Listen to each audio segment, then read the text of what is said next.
मूर्ख पाप को मीठा समझता है। उपलवन्ना थेरी की कथा स्थान जेतवन। सावित्र में एक धनी सेठ के रूपवती पुत्री थी। उसका सौंदर्य अप्रतिम था। वह कोमलांगी थी, गौरवर्णी थी और उसकी आंखें कमल समान थी। लोग उसे उपलवन्ना के नाम से पुकारते थे। उपलवन्ना जब युवती हो गई, उसे विवाह करने के कई प्रस्ताव आए। राजाओं की ओर से, धनिकों की ओर से और अन्य कई हस्तियों की ओर से प्रस्ताव आए। उपलवन्ना ने किसी पर ध्यान नहीं दिया। वह अपने पिता से आज्ञा लेकर भिक्षुनी हो गई। वह भगवान बुद्ध के धर्म में प्रविष्ट हो गई। उसने कड़ी तपस्या की और योग सिद्धि प्राप्त की। वह एक घने जंगल में जाकर विपश्यना साधना करने लगी। जब एक बार वो भिक्षाटन को गई हुई थी, उसको चाहने वाला नंद उसके कक्ष में घुस आया और चारपाई के नीचे छुप गया। जब उपलवन्ना भिक्षुनी नहीं बनी थी, उससे पूर्व ही नंद उस पर अनुरक्त था, आसक्त था। वह उस शक्ति के बल से जोर जबरदस्ती से भी ले जाना चाहता था, परंतु अब दोनों के रास्ते अलग अलग हो गए थे। भिक्षाटन के बाद उपलवन्ना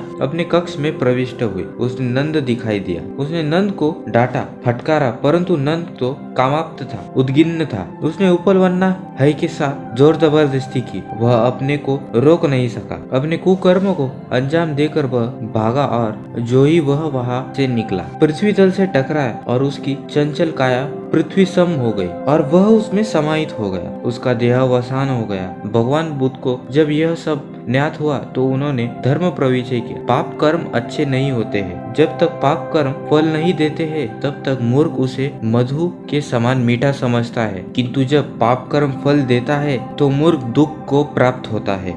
ऐसा कहते हुए तथागत ने जेतवन महाविहार में यह गाथा कही। आपको ये कहानी कैसी लगी दोस्तों, हमें कमेंट सेक्शन में जरूर बताएं। मिलते हैं नेक्स्ट वीडियो में। नमो बुद्धाय।